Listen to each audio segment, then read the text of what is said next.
Muito bem, pessoal. Nós temos agora o assunto plano inclinado dentro de triângulos retângulos. Tá? A ideia aqui é fazer um trabalho interdisciplinar com a física. Tá? Ao final da aula, por favor, não esquecer de dar um like, inscrever-se e bater o sininho, caso você tenha gostado. Os ícones utilizados são exercício para casa, resolver com calculadora, utilizar um software, aplicação com Excel, tópico de história da matemática, quando for muito importante, e quando for uma piada, podem rir se quiserem. E lembrando as razões trigonométricas. Observe o triângulo retângulo ao lado, onde a sua hipotenusa mede A e seus catetos medem X e Y. Nós temos aquele ângulo amarelo medindo θ. A hipotenusa mede A. Nós sabemos das razões trigonométricas, no que se refere a θ, que o seno do θ é cateto oposto y sobre hipotenusa A. E o cosseno de θ, cateto adjacente sobre a hipotenusa. Então, x sobre A. Então, nós temos que o y é A seno de θ e o x é A cosseno de θ. Bem, aonde isso vai ser importante para nós? Nos problemas de física, envolvendo principalmente plano inclinado e equilíbrio de forças, nós temos aqui o seguinte: os dois catetos medem o valor da hipotenusa multiplicado por uma linha trigonométrica. Bom, se o cateto está oposto ao ângulo que eu quero considerar, é seno. E se está o cateto adjacente, é cosseno. Então, oposto ao ângulo A é A seno de θ. Oposto ao ângulo θ, desculpe, é A seno de θ. E adjacente ao ângulo θ é A cosseno de θ. Pronto. Isso vai ser de grande valia para nós. Bom, vamos mostrar por quê. Na física é comum utilizarmos segmentos de reta orientados que possuem determinado tamanho. Tais segmentos são chamados de vetores. O tamanho é o seu módulo, e eles possuem uma direção dada pela reta suporte e um sentido que é a sua orientação. Todo vetor pode ser decomposto em uma componente horizontal e uma componente vertical. Na figura abaixo, temos um vetor U de módulo de U, e cuja direção está inclinada a θ graus em relação à horizontal, no sentido anti-horário. Bom, obtenha os vetores projeção de U nos dois eixos e seus módulos. Suponha θ igual a 30 graus e módulo de U igual a 12. Graficamente, esboce essa situação e obtenha módulo de UX e módulo de UY. Suponha θ igual a 120 graus e módulo de U igual a 8. Graficamente, esboce essa situação e obtenha módulo de UX e módulo de UY. As respostas são essas. Dentro do que a gente acabou de explicar, vai ficar muito fácil fazer isso daí. Então, vocês podem tentar fazer sozinhos. Vamos em frente. Aplicação na física. Plano inclinado. Um plano inclinado utilizado adequadamente é um recurso muito útil para facilitar o deslocamento entre níveis de alturas diferentes de cargas que podem ser muito pesadas. Então, vocês estão vendo ali um caminhão, a rampa traseira do caminhão, onde está sendo levantado um armário, ou então está sendo içado um armário para entrar no caminhão. Enfim, você pode, inclusive, se utilizar de uma roldana. Os planos inclinados diminuem os esforços humanos para elevar ou baixar corpos de grandes pesos, pois uma de suas componentes do peso é equilibrada pela força de reação normal. O plano inclinado, sem atrito, com corpo de massa M parado no plano inclinado. Vejamos como a coisa acontece. Nós temos um plano horizontal e um plano inclinado. Temos ali um ângulo θ e um bloco. Nós temos a normal. Temos a força-peso, que vai ser projetada horizontalmente e verticalmente, em cima do bloco que está no plano inclinado. Então, Pn é a componente normal do peso. Essa que vocês estão vendo em vermelho. Pt é a componente tangencial do peso. Essa que vocês estão vendo, que tem a mesma medida que o cateto oposto ao ângulo θ. Temos a FR, que é a força resultante sobre o corpo, e a normal, que é uma força também. Bem, o módulo de FR é igual ao módulo de P de T, que é módulo de P seno de θ. Por quê? Porque essa medida dessa força é igual a essa daqui, ó, e está oposta ao ângulo. Então, o módulo de P é a hipotenusa, e aí eu trabalho com o seno do θ, porque está oposto ao ângulo, θ. O módulo de N é módulo de PN, que é módulo de P cosseno de θ. Então, como ele é o cateto adjacente, o módulo do P é hipotenusa, então fica cosseno de θ. E módulo de P, por conta da física, é massa multiplicado pela aceleração da gravidade. Bem, agora um pouco de história da física, né? Leonardo da Vinci, que viveu de 1452 a 1519, e Isaac Newton, que viveu de 1643 a 1727, são dois personagens de grande importância no estudo da física nesse tópico de forças. Bem, as leis que regem as forças de atrito são empíricas, ou seja, são obtidas experimentalmente. No século XV, Leonardo da Vinci descobriu tais leis que sofreriam reformulações 2 séculos depois com Isaac Newton. A intensidade da força de atrito é diretamente proporcional à intensidade da força normal entre as superfícies secas de contato. Então, a força de atrito é igual a μ, que multiplica N. A intensidade da força de atrito independe da área de contato das superfícies. Os atritos classificam-se em dinâmico ou cinético, ou então estático. Dinâmico ou cinético quando há movimento relativo entre as superfícies. E estático quando as superfícies não entram em movimento relativo entre si. Vejamos agora uma tabela com valores de coeficientes de atrito entre alguns materiais. Bom, nós temos aí uma coluna de material 1 e a coluna de material 2. E temos o μ estático e o μ dinâmico, tá? Como duas outras colunas. Então, o μ estático do vidro com vidro é 0,94 e o μ dinâmico é 0,35. Por exemplo, a madeira encerada com neve, o μ estático é 0,05 e o μ dinâmico é 0,04. Não precisa decorar isso daí, porque isso daí tem que ser fornecido na solução dos problemas. Nós temos aqui o gelo, teflon, madeira, cobre, vidro, como materiais que podem entrar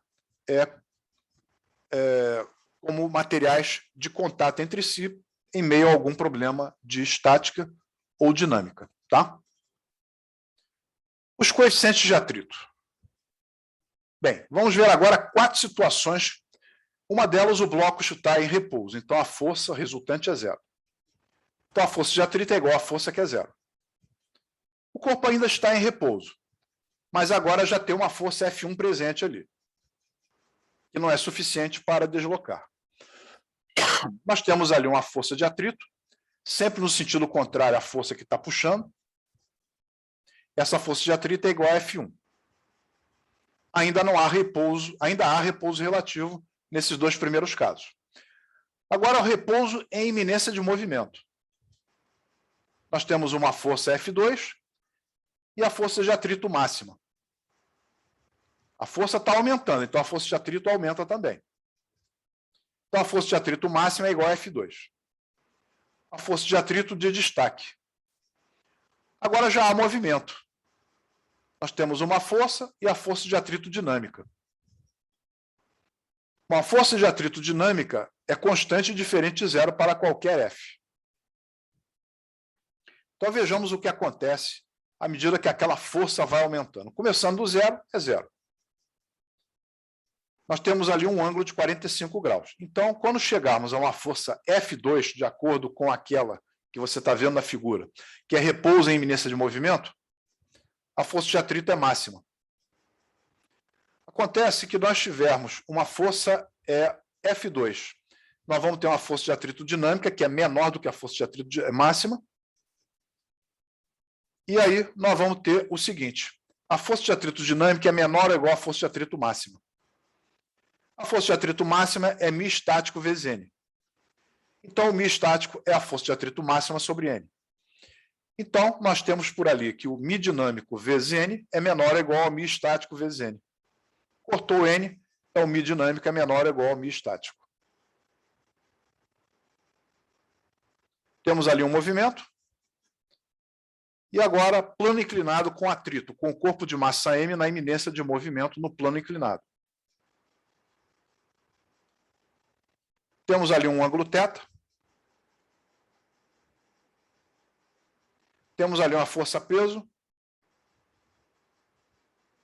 As normais. Pn é a componente normal do peso. PT é a componente tangencial do peso. FR é a força resultante sobre o corpo. E aí, módulo de FR é igual a módulo de PT, que é módulo de P seno de θ, como já acontecia na figura anterior. O módulo de N é módulo de PN, que é igual a módulo de P cosseno de θ. Isso também não é novidade. A força-peso é massa vezes a aceleração da gravidade. O N é a normal. E a força de atrito máxima. Ok? E o μ é o coeficiente de atrito. Então, a força de atrito é igual a μ módulo de N. Então, você está vendo ali que a força de atrito menos P de T é a massa vezes a aceleração da gravidade. Aliás, a massa vezes a aceleração do sistema. Esse A aí não é a aceleração da gravidade, não, hein? A aceleração da gravidade é G, tá? Então, cuidado. Plano inclinado com atrito, com corpo de massa M em movimento no plano inclinado. Plano horizontal, plano inclinado. Ângulo θ. E aí nós temos a normal, a força-peso, como já sabíamos. Pn é componente normal de peso. P de T é componente tangencial do peso. Módulo de P é massa vezes a aceleração da gravidade. Módulo de P de T é módulo de P vezes seno de θ. N é normal. Módulo de N é igual a módulo de P, que é módulo de P cosseno de θ. E a força de atrito é a força de FAT. O μ é o coeficiente de atrito. Então, força de atrito é igual a μN. F é a força que puxa o corpo para cima. Então, nós vamos ter aqui F menos FAT menos P de T é igual a massa vezes a aceleração do sistema. A piada de hoje. Dica para os iniciantes na arte do galanteio. A figura de Isaac Newton dizendo: me chama de Isaac e vem ser minha lei de Newton. Nossa Senhora de Montserrat, Barcelona. É o que a gente chama de funicular. Era um trem que levava até a capela de Nossa Senhora de Montserrat. Aí as forças envolvidas num evento como esse. E aqui uma rampa para cadeirantes, onde o que a gente está falando aqui vai acontecer também. Em muitas situações práticas, poucos conhecimentos de física elementar são suficientes para ajudar a tomar decisões acertadas, visando maior economia e melhor desempenho de determinados dispositivos. Com base em cálculos ou argumentos físicos, indique claramente a decisão a ser tomada. Para revestir uma rampa, foram encontrados 5 tipos de piso, cujos coeficientes de atrito estático com calçados com sola de couro são dados na tabela. Então, nós temos aí a parte lateral dessa rampa, que é um prisma triangular reto, e aí os catetos medem 12 e 4 metros. Nós temos o piso 1, piso 2, 3, 4 e 5, os seus coeficientes de atrito. Considere que o custo do piso seja proporcional ao coeficiente de atrito da tabela, ou seja, quanto maior o coeficiente de atrito, mais caro é o piso, tá? Visando economia e eficiência, qual o tipo de piso que deve ser usado para revestir a rampa? Justifique a sua resposta com argumentos e cálculos necessários. Vejamos. Aí a tabela com os coeficientes de atrito e aí a rampa. Vamos chamar aquele ângulo de inclinação de θ. No equilíbrio, nós temos que o P de T é igual à força de atrito. Então, P seno de θ é igual a μN. E N igual a P cosseno de θ. Então, nós temos que P seno de θ é igual a μP cosseno de θ. Os P's eu posso simplificar. Então, o μ é seno de θ sobre cosseno de θ. Ou seja, é a tangente do θ. Então, o μ vai dar cateto oposto 4 metros sobre cateto adjacente 12 metros. Vai dar 1/3, que é 0,33. Ora, meus amigos, esse coeficiente aí deve ser o do coeficiente de atrito mínimo para que ninguém escorregue na rampa. Bom, quais são os coeficientes de atrito maiores do que 0,3 na tabela? Tem o 0,4, o 0,5 e o 0,6. Qual o melhor, então, para optar? É o 0,4, considerando que ele é o mais barato daqueles que fazem que impedem que ocorra um deslizamento na rampa. Então, a melhor escolha, considerando o coeficiente de atrito, que é maior que 0,83, e considerando o piso mais barato, seria o piso 3. Bacana, né? Pois é. Então, vamos em frente. Exemplo 3. Um bloco de massa 5 kg é arrastado para cima, ao longo de um plano inclinado por uma força F constante, paralela ao plano e de intensidade 50 newtons, como na figura abaixo. O coeficiente de atrito dinâmico entre o bloco e o plano vale 0,4 e a aceleração da gravidade 10 metros por segundo ao quadrado. Qual é a aceleração do bloco? Vamos à solução. Nós temos que a força é 50 newtons, a massa é 5 kg e G, que é a aceleração da gravidade, é 10 metros por segundo ao quadrado. Nós temos ali o teorema de Pitágoras e nós temos, então, que AC ao quadrado é igual a AB ao quadrado mais BC ao quadrado. Então, AC ao quadrado é o quadrado de 8 mais o quadrado de 6. O AC ao quadrado é 100, então o AC vai valer 10 metros. Conclusão, o seno do θ é cateto oposto 6 sobre 10, que é a hipotenusa, então vai dar 0,6. E o cosseno de θ? Cateto adjacente 8 sobre hipotenusa 10, vai dar 0,8. Nós temos, então, que o N é P, olha para a figura, N igual a P cosseno de θ, não tem movimento na vertical, e a força de atrito é μN. E a força resultante é F menos P seno de θ menos força de atrito igual a massa vezes a aceleração do sistema. Eu quero descobrir a medida desse A aqui. Então, o que eu vou fazer? O N vai ser mg cosseno de θ. Então, 5 vezes 10 vezes 0,8. Então, o N vai dar 40 newtons. Bom, agora vamos ao cálculo da força de atrito. A força de atrito é μ, o problema informou que era 0,4, vezes o 40, que é o N que eu acabei de calcular. Então, a força de atrito é 16 newtons. Vamos agora pegar esses resultados e jogar aqui na terceira equação. Vamos ao próximo slide. E aí teremos, no lugar do F, vai entrar o 50. No lugar do P seno de θ, vai entrar mg seno de θ. No lugar da força de atrito, vai entrar o 16. No lugar da massa, 5 kg. Então, o seno de θ eu já sei que é 0,6. E fazendo todas essas contas, eu descubro que 5A é 4. Então, A é 0,8 metros por segundo ao quadrado. E essa é a resposta do nosso problema e dessa aula que a gente está fazendo interdisciplinar com a estática e a dinâmica na física, tá?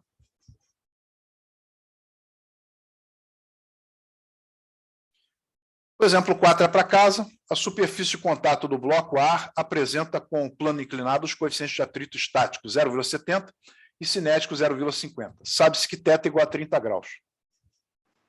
A massa do bloco é de 20 kg e G é igual a 10 metros por segundo ao quadrado. A mínima força que se deve aplicar no bloco para que ele inicie movimento tem intensidade em newtons. Essas são as opções, a resposta é a letra A, fica para casa. Essa foi a nossa bibliografia para a montagem dessa aula. Tem material de física e de matemática. Se gostaram da aula, por favor, não esqueça de dar um like, inscrever-se e bater o sininho no canal do YouTube. Até a próxima aula e bom final de semana. Esse é o nosso contato para aulas particulares.